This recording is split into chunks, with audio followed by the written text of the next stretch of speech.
Well, here's some newer construction that originally started as larger branches and maybe small trees.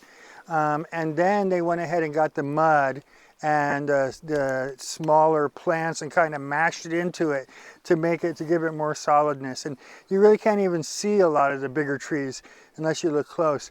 But what we thought was interesting is these mounds of soil here and there, as we're seeing, those are clumps of sedges, clumps of the grass-like plants with the grass-like roots that they seem to have deposited on the top for some reason.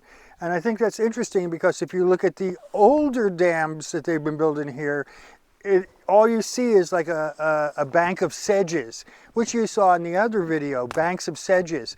This is how it happened. It almost looks like they went through and have been planting at so many feet, planting clumps of sedges to make it so that these will just take off and cover.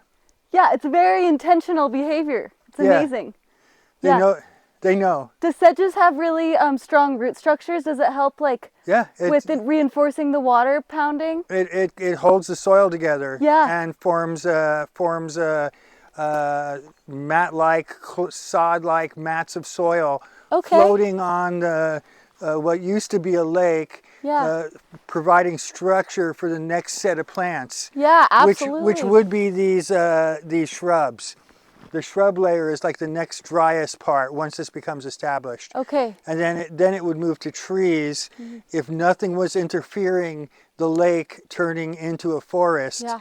You'd start with a shallow lake, and then you'd have floating plants or plants under aquatic plants and floating plants, and you'd start getting. Then eventually you get these sedges, and you get but the beaver brings it right back to the lake. Wow! So we like the sedges. We like this transition. This we like all of it. We like it all. I like good. All of it. Thank you. This is fantastic. I've never seen such selective planting and behavior. It's amazing. I'm standing on it for science.